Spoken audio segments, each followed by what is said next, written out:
My educational channel విద్యా ఉద్యోగ సమాచారానికి స్వాగతం. చాలా ఇంపార్టెంట్ క్వశ్చన్స్ అయితే మీకు డైలీ అందించడం జరుగుతుంది. కేవలం 10 ప్రశ్నలు మాత్రమే నేను ఇస్తున్నాను. ఈ 10 కూడా మ్యాక్సిమం చాలా ఇంపార్టెంట్ ప్రశ్నలే మీకు కలెక్ట్ చేసి ఇవ్వడం జరుగుతుంది. మరి కొన్ని కరెంట్ అఫైర్స్ కూడా మధ్య మధ్యలో మీకు ఆ రోజు అంటే ఆ 3-4 డేస్ కరెంట్ అఫైర్స్ కలిపి కూడా ఇస్తున్నాను, స్పెషల్గా వీడియోస్ అవి కూడా చూడండి. ఇవాళ మాత్రం వీడియో నెంబర్ 102 అండి, 102 ఇది వీడియో నెంబర్. ఇవాళ మరి ఫాస్ట్గా మనం డిస్కస్ చేద్దాం. తప్పకుండా ఛానల్ని సబ్స్క్రైబ్ చేయండి, వీడియోని లైక్ చేయడం మర్చిపోకండి. భారతదేశంలో మొట్టమొదటి బయోబిట్యూమెన్ రహదారిని ఎక్కడ నిర్మించారు? రహదారి అండి.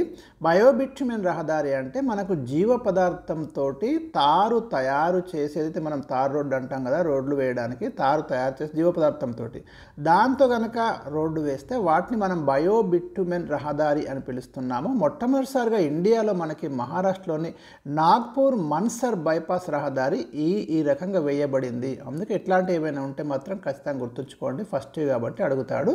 ఇక్కడ ఇచ్చాను, జీవ పదార్థంతో తారు తయారు చేసి రోడ్డు వేయడం జరుగుతుంది ఈ ప్రక్రియలో.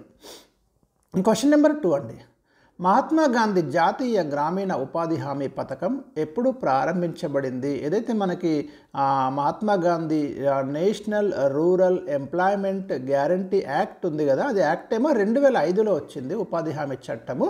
కానీ ఈ పథకం స్కీమ్ ఎప్పుడు లాంచ్ అయిందంటే మనకు 2006 ఫిబ్రవరి 2న అప్పటి మరి ప్రధానమంత్రి మన్మోహన్ సింగ్ అయితే ఈ స్కీమ్ని లాంచ్ చేయడం అనేది జరిగిందండి. వెరీ వెరీ ఇంపార్టెంట్, ఇది గుర్తుంచుకోండి. ఏవైతే మనకి రూరల్ ఏరియాస్లో మరి కుటుంబానికి 100 రోజులు, ఒక సంవత్సరంలో 100 రోజులు ఉపాధి అయితే కల్పించబడుతుంది.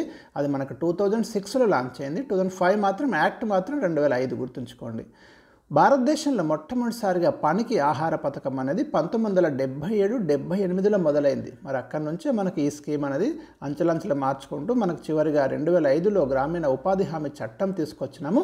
2006 ఫిబ్రవరి 2న మనం స్టార్ట్ చేయడం జరిగింది. Question number 3. National institute of mental health and neuro sciences ఎక్కడ కలదు? ఇది బెంగళూరులో ఉందండి, కర్ణాటకలోని బెంగళూరులో. ఈ సంస్థ 2024 సంవత్సరానికి ప్రతిష్టాత్మక నెల్సన్ మండేలా పురస్కారాన్ని కూడా గెలుచుకుంది. ఎక్కడుందనే క్వశ్చన్ డైరెక్ట్గా వస్తుంది, గుర్తుంచుకోండి. National institute of mental health and neuro sciences head quarter వచ్చేసి మనకు బెంగళూరులో ఉంది. Question number 4. Zero debris charter అనేది ఏమిటి? ఈ పదం మీరు ఇప్పుడే విని ఉంటారు. 2030 నాటికి అంతరిక్ష శిథిలాల సమస్యను పరిష్కరించడానికి యూరోపియన్ స్పేస్ ఏజెన్సీ 2023లో ఈ చార్టర్ని అయితే ప్రవేశపెట్టింది. దీన్నే మనం జీరో డెబ్రీస్ చార్టర్ అని పేర్కొంటున్నాము. అంతరిక్ష వ్యర్థాలు ఏవైతే ఉన్నాయో మరి వాటి వల్ల అనేక సమస్యలు వస్తున్నాయి, కాబట్టి ఆ అంతరిక్ష వ్యర్థాల యొక్క సమస్యను పరిష్కరించడమే ఈ చార్టర్లో ముఖ్యమైనటువంటి ఉద్దేశం. Question number 5. నాగి పక్షి అభయారణ్యం, నక్తి పక్షి అభయారణ్యాలు ఏ రాష్ట్రంలో కలవు? రీసెంట్గా న్యూస్లో కూడా వచ్చినాయండి. బీహార్లో ఉన్నాయి నాగి నక్తి పక్షి అభయారణ్యాలు, మనకి బీహార్లో ఉన్నాయి.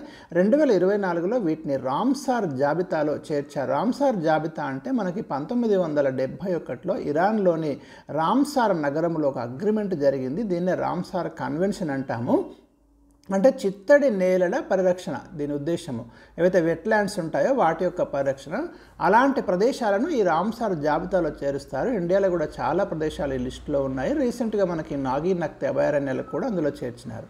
Question number 6. భారతదేశంలో మొట్టమొదటి యునెస్కో సాహిత్య నగరంగా, లిటరేచర్ అంటాం, ఏ నగరం ఎంపికైంది? రైట్ ఆన్సర్ వచ్చేసి మనకి కోజికోడ్ అండి, కేరళ. వెరీ వెరీ ఇంపార్టెంట్, గుర్తుంచుకోండి. Question number 7. ఆగ్నేయాసియాలో స్వలింగ వివాహాన్ని చట్టబద్ధం చేసిన మొట్టమొదటి దేశం ఏది? ఆగ్నేయాసియా అంటాను, మొత్తం ప్రపంచం అనట్లేదు నేను. ఆగ్నేయాసియాలో స్వలింగ వివాహాన్ని చట్టబద్ధం చేసిన మొట్టమొదటి దేశం వచ్చేసి థాయిలాండ్ అండి. దీని యొక్క రాజధాని వచ్చేసి మనకి Bangkok. Question number 8. World craft council ద్వారా ఏ నగరాలు భారతదేశంలో వరల్డ్ క్రాఫ్ట్ సిటీస్గా గుర్తించబడ్డాయి? ఇలాంటి చాలా చాలా ఇంపార్టెంట్ అండి. మనకు వరల్డ్ క్రాఫ్ట్ కౌన్సిల్ ద్వారా భారతదేశంలోని 4 నగరాలు అయితే మరి వరల్డ్ క్రాఫ్ట్ సిటీస్గా ఇండియాలో గుర్తించబడ్డాయి. 1 మైసూరు కర్ణాటక, 2 మలప్పురం తమిళనాడు అండి, 3 జైపూర్ రాజస్థాన్, 4 శ్రీనగర్ జమ్మూ అండ్ కాశ్మీర్. సో ఈ 4 ప్లేసెస్ అయితే గుర్తుంచుకోండి, world craft cities in India. Question number 9. ప్రస్తుతం తెలంగాణలో ఎన్ని టైగర్ రిజర్వ్స్ ఉన్నాయి? మనకి తెలంగాణలో ప్రస్తుతం అయితే 2 టైగర్ రిజర్వ్స్ ఉన్నాయి. ఒకటి అమరాబాద్ టైగర్ రిజర్వ్, ఇది భారతదేశంలోనే 2వ అతిపెద్ద టైగర్ రిజర్వ్. రెండోది Kawal tiger reserve. Question number 10, Orang tiger reserve ఏ రాష్ట్రంలో కలదు? ఇది అస్సాంలో ఉందండి. ఒరాంగ్ నేషనల్ పార్క్ కూడా మీకు అస్సామే. అంటే ఒరాంగ్ నేషనల్ పార్క్ అయితే ఇప్పుడు రాజీవ్ గాంధీ నేషనల్ పార్క్ మార్చారు. అందులోనే మీకు ఒరాంగ్ టైగర్ రిజర్వ్ కూడా అదే రాష్ట్రంలో ఉంది. అదే మనకి టైగర్ రిజర్వ్ కూడా గుర్తించబడింది. ఇది బ్రహ్మపుత్ర నది ఒడ్డున ఉంటుంది. వెరీ వెరీ ఇంపార్టెంట్ అండి. ఇవి ఈరోజు ఇచ్చినటువంటి మీకు 10 ఇంపార్టెంట్ క్వశ్చన్స్. మరి మిగతా 10 క్వశ్చన్స్ అయితే రేపిస్తాను నేను.